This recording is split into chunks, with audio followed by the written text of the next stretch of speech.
So, this is Eweadn A5 Ultra, and I'm already loving this mouse since this comes with one of my most favorite shape, which is the Argo shape. And Eweadn sent me this mouse last month, and I have been going back and forth with this since then.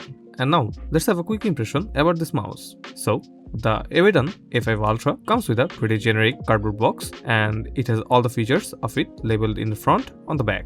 And opening the box, at first, on the right side, we get the accessories box, and in it we get the 2.4 GHz dongle at first.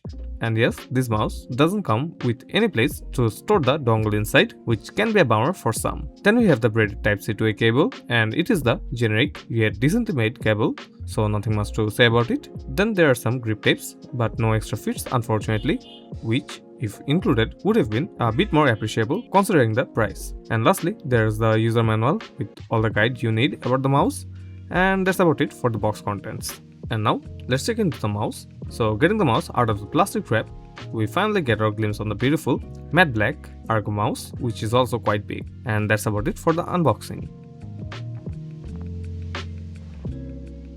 Now time for the impression, and my impression about this was more in favor of it due to the Argo shape. So let's be done with the shape at first. The shape is pretty much what you would expect for an Argo mouse. The top-down angle gives off the extended shell on the right to match your palm curve properly, and this can also be seen better on the back, how much extended it is on the left to match the thumb curve. So from the side we can see the front to mid curve isn't that much aggressive and it has a smooth climb. And from the mid to bottom, the back hump also doesn't have any kind of aggressive downward inclination. And from the behind, we can see this A5 has a gradual downward inclination from left to right for a much better comfort, and this is also same for the front of the mouse. And the total dimension of this as per the official specs is 128mm by 68mm by 43mm, which I am yet to measure. Also, the coat of this mouse has a soft powder coat, so holding this is pretty pleasant on hand, and this also gives the mouse a matte type finish, but this also makes the mouse a finger oil magnet. The button placement also seems to be reasonable for an Argo mouse, and you will more likely use the side buttons with a relaxed thumb position.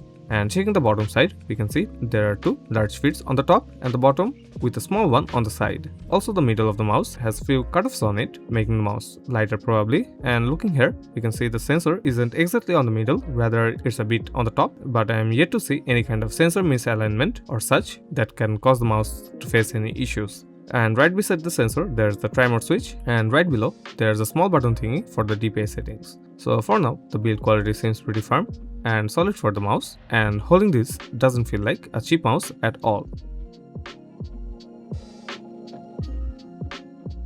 Now for the internals, as per the specs, we are getting the Huano 100mm switch and probably a Huano scroll encoder, which I'll be taking a look in my full review where I'll be disassembling the mouse. And the Ultra version has a 800mAh battery, which makes the mouse noticeably heavier while also having an amazing battery life. And here's the sound test of the switches.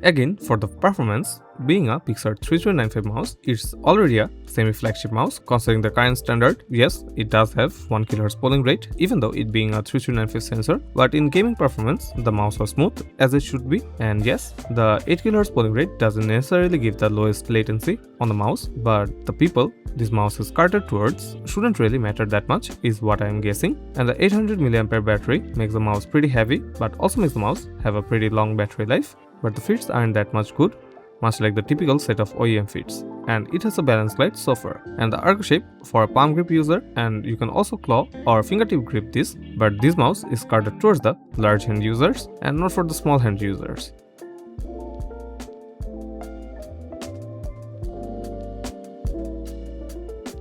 So for the time being, my verdict is this mouse checks all the boxes it aims to fulfill. The arc shape is pretty good with proper curve on the middle left and the bottom right for proper palm fit, and the polling rate also stays on the 1 kHz constant, and till now there was no sensor spin out or lag on the 3 different mousepad I have been testing. So I'm pretty much optimistic about this mouse, and let's see how this holds till my full review. Until then, stay safe and thank you for watching.